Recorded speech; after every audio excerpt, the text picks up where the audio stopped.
प्राचीन काल में एक राजा के पास एक हाथी था। उस हाथी पर चढ़कर उसने कई युद्ध में विजय हासिल की थी। यह हाथी जब छोटा था तभी से उसे इस तरह से प्रशिक्षित किया गया था कि वह युद्ध कला में खूब प्रवीण हो गया।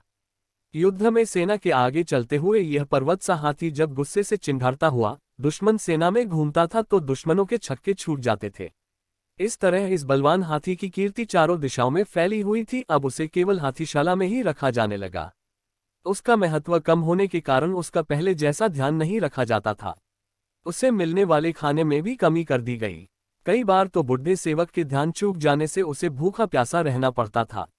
इन दिनों से ठीक से पानी नहीं मिलने के कारण और एक दिन बहुत प्यास लगने के कारण वह हाथीशाला से निकलकर एक पुराने तालाब के किनारे चला गया। वहां उसने खूब छककर पानी पिया और नहाने के लिए गहरे पानी में उतर गया। लेकिन तालाब में ज्यादा कीचड़ होने के कारण वह वृद्ध हाथी उसमें फंस गया। वह जितना कीचड़ से निकलने का प्रयास करता उतना वह अंदर धंसता जाता।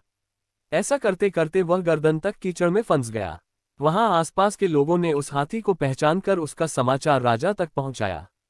राजा ने तुरंत ही उसे निकालने का आदेश दे दिया, लेकिन बहुत प्रयासों के बाद भी वह हाथी को नहीं निकलवा पाए। सभी उसे मौत के मुंह में जाते हुए देखने को विवश थे। तभी एक मंत्री ने राजा को एक युक्ति सुझाई। राजा ने हाथी को निकालने वाले सभी लोगों को वापस बुलवा लिया।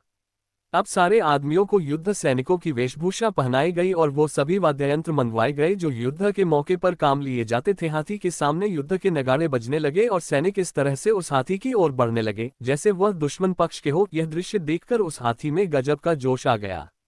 उसने जोर से चिंगार लगाए और दुश्मन पर हमला करने के लिए अपनी पूरी ताकत का इस्तेमाल करते हुए कीचड़ को रौंदते हुए तालाब के किनारे पहुंच गया और दुश्मनों पर हमला करने के लिए दौड़ने लगा।